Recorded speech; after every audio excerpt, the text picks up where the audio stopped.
પાર્ટીના વડા અખિલેશ યાદવ શું કહી રહ્યા છે, જુઓ વિડીયો। उत्तर प्रदेश का 9वां बजट पेश हुआ है।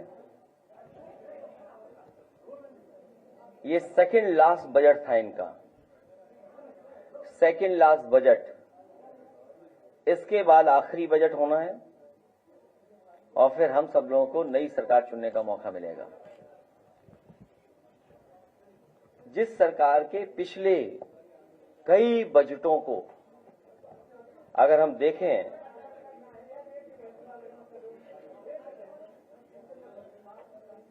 तो ये जो बजट हैं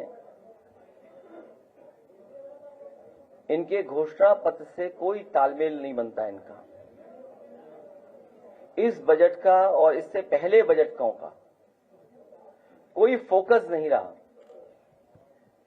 बिना विजन के बजट आए हैं। कोई रोड मैप तैयार नहीं था सरकार का कि किस दिशा में हम लोगों को उत्तर प्रदेश को ले जाना है,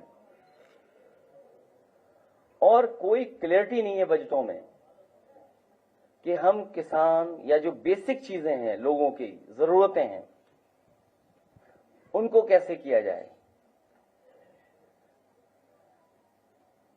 हर बार बजट आता है और सरकार यही कहती है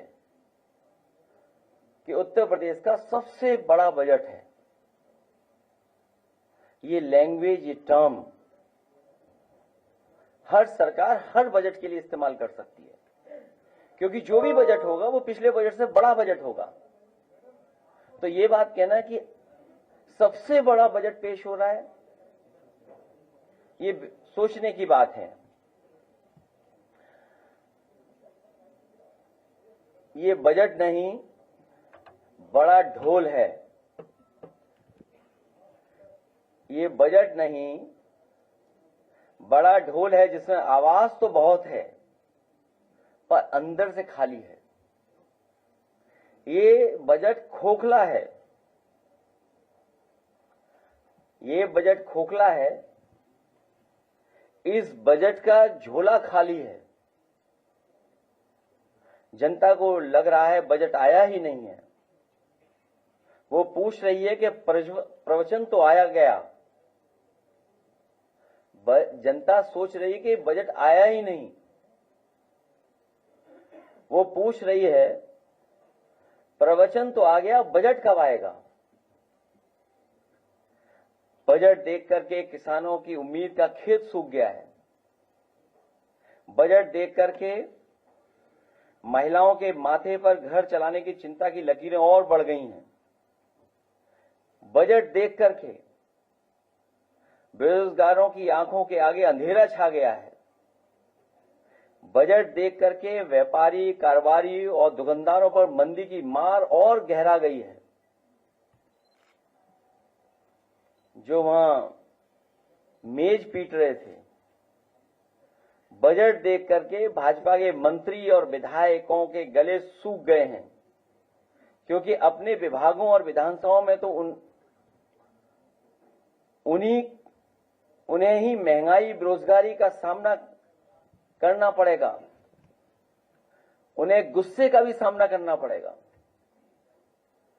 क्योंकि अंतोगत्वा विधायक, मंत्री को ही जनता को फेस करना है। वो महंगाई का जवाब क्या देंगे, बेकारी का जवाब क्या देंगे। और जो बजट लगातार 9 पेश किए हैं सरकार ने, उसके बाद